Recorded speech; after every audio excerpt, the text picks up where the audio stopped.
I'll do it tomorrow. Pretty much everybody has used this excuse before at some point in their lives, and lately I've been thinking about this a lot. Why do we say it? Why do we postpone work, events, health, fitness, and many other things that are beneficial for us for a chance of trying tomorrow when we could just get it done today? Well, I think it's in our civilized human nature to procrastinate on stuff, as we are, for the most part, not exposed to death or other tragedy often in our everyday lives. Of course, we hear about death on the news, we hear many other horrible events that happen to people, we see death in video games, movies, social media, and so on. But we still choose to put things off for the future, which is uncontrollable and uncertain, wasting our precious time. The problem is, we are not that often exposed to death in our daily lives that would specifically affect us, and that's why we think we have time to procrastinate. Stoicism has helped me to understand the importance of the present moment and the actions I do every day. But still, it's not the same as actually having near-death experiences. So the question then becomes, what can we do every day to not even get to the pathetic excuse of "I'll do it tomorrow"? Well, I've noticed that everyday life is full of little moments that offer decisions of either acting the way you intended or giving up and postponing action. These moments are the resistant moments, when you stare at a white page and have no idea what to write, when you know you haven't exercised in a while and you stare at your running shoes, when you know that it's better to read your book before bed but you haven't finished that episode of House. These little moments of choice are the ones that will set the course of your day and your entire life, as it's not about deciding to start a YouTube channel, it's about sitting down every day and working on it. It's not about deciding to read 10 books this year, it's about reading those 30 pages every day. It's not about saying that you will run a marathon this year, it's about putting your shoes on and getting in that morning run. In my opinion, these little moments matter much more than just saying that you will do something big. The real progress and accomplishment happens by constant repetition and routine of every day. So to answer the question of what we can do every day to not get into the defeated mindset and not to use the excuse "I'll do it tomorrow" is to make the right decisions. Of course, it's easier said than done, but unless we get our act together and start living in this present moment, we're just gonna go procrastinate on life. So in this video, I'm going to share a few ways of how it can become easier to make decisions in the face of resistance.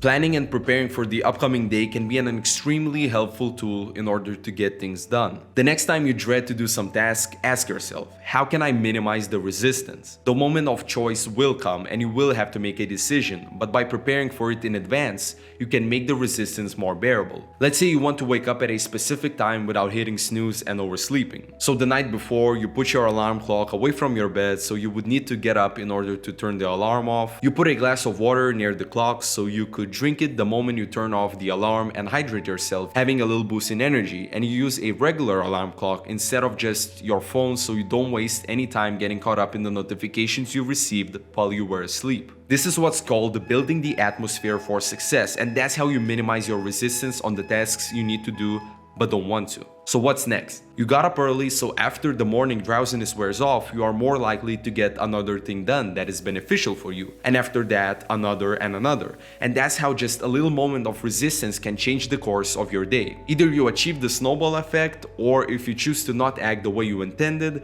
you achieve the same effect, only downhill. Of course, it's very important to try and set yourself back on the track whenever you choose incorrectly in the face of resistance, but it's often much more difficult as you have already failed one time and the snowball going downhill is already in effect. So that's why we have to keep in mind these little moments in our days that either build up to success or the excuse of "I'll do it tomorrow." You could be good today, but instead you choose tomorrow, said the Roman Emperor Marcus Aurelius. So now let's see what is the Stoic way to deal with the resistance.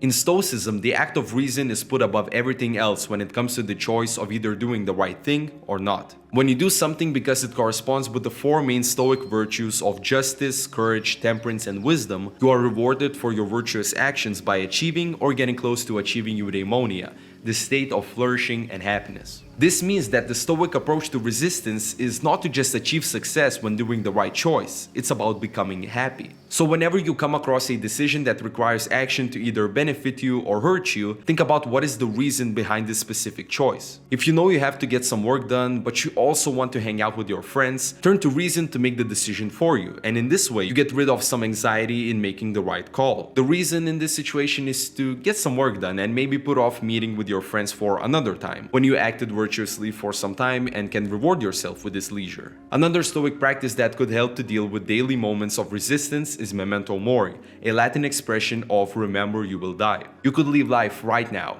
Let that determine what you do and say and think, said Marcus Aurelius, and this also boils down to living in the present moment. The excuse, I will do it tomorrow, loses all purpose and meaning when you understand that tomorrow may never come, and so you are pushed to do what you have to do now. Stoicism has helped me a lot when it comes to everyday life challenges and the resistance, and I wouldn't be sitting here right now talking to you guys if I didn't trust reason to push myself to sit down and actually write the script. But now let's talk about the opposite of preparing and thinking of how best to approach resistance. Is there another way to get things done without overthinking and actually not thinking at all? There is.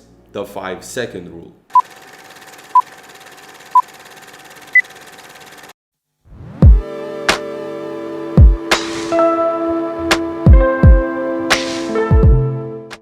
Now, I'll be honest, it's been a while since I've used this method in my life, as preparing for resistance and trusting reason to get things done are my primary methods when it comes to dealing with those little moments of choice in my everyday life. But it doesn't mean that the 5-second rule is not effective. Depending on the situation, if you prefer to use the other mentioned methods or your own to deal with resistance, the 5-second rule could be like a backup when everything fails. You prepared and planned out your day in terms of what's best for you according to reason, but you still failed to act when those moments of resistance came up. Maybe it's time to shut your brain and count 5, 4, 3, 2, 1 and start acting without overthinking it any further. The 5-second rule, according to Mel Robbins, is the time frame where you have a 5-second window in which you can move from an idea to action before your brain starts to sabotage you. The title of this video is How This One Moment Can Change the Course of Your Day and Life, and that's what it's about, one moment, and a moment doesn't last a long time.